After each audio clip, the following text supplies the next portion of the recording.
In Michigan, everyone knows we've got a short pool season.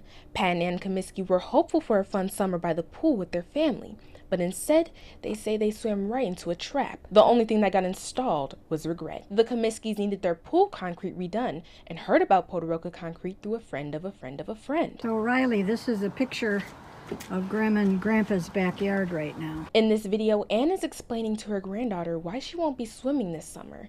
The concrete around the pool was unfinished, abandoned, and in shambles, just like their patience, their trust, and their finances. We contacted them and she came out and said, yeah, we can do it. We need a third down to start. After we pull up the cement, a third, and when we finish, a third. After handing over $4,000, the Comiskys expected progress, but instead they saw the Podoroka's true colors float to the surface. Kept getting delayed all the way through June, into July. Delay. At one meeting, Pat overheard something suspicious. Lynn on the phone saying something that she clearly didn't intend for him to hear. At the time, he brushed the comment off, but now it's hard to ignore the red flags. Walter, who did it, was a super nice guy. He did it, and I can remember when he talked to his wife on the phone, I remember her saying, make sure you get another check from them. Pat claimed it wasn't his intention not to pay the Podorokas, so he didn't think anything of it. But as time went on, the Comiskys say the Podorokas gave them every excuse in the book. No, we probably can do that on Monday. Oh, tomorrow you'll be here? Oh, no, a week from tomorrow.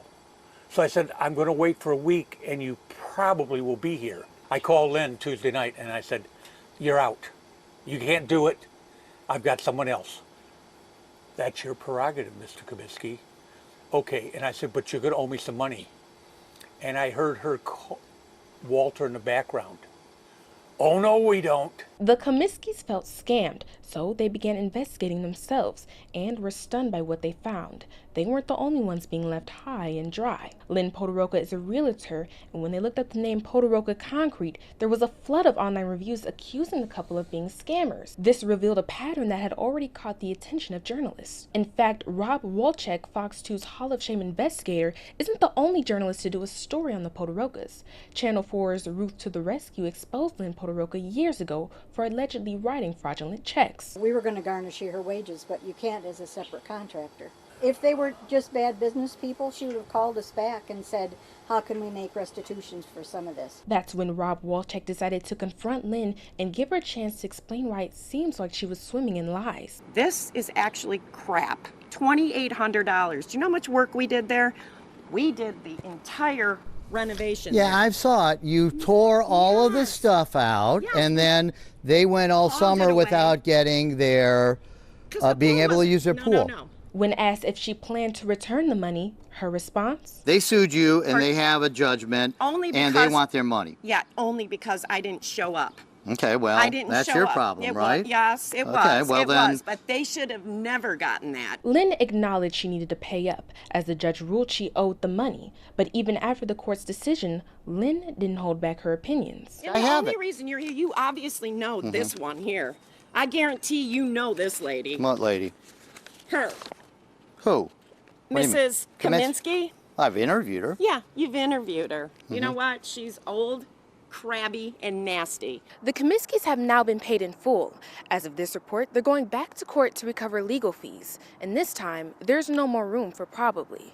In Detroit, Maria T. Brown, Fox 2 News. This school year isn't just about pencils and paper. It's about protection. Despite new safety measures, some parents are saying it's too little, too late. A tornado touches down in the Fraser area, leaving behind a trail of damage. The main target, a man's home, completely destroyed. But what happens next has neighbors calling this nothing short of a miracle. Here's why. According to state records, complaints have doubled just within the last year. Experts say the numbers aren't going down anytime soon, and residents say they feel frustrated, exhausted, and abandoned again. A man found dead. No ID, no known cause, and no clear answers. But tonight, police say they do have one clue, and it's not what you'd expect. We're going from medieval to mixtape real quick. Correspondent Audrey Payton walks us through Atlanta's very own celebration of hip-hop's dirty South roots. And you don't have to bring grandma, she's already there. A 4-year-old boy is celebrating his birthday 4 months early. Why? Well, he's battling cancer and doctors aren't too sure he'll survive to his next birthday. But today he's smiling. Surrounded by loved ones, he's getting the celebration of a lifetime.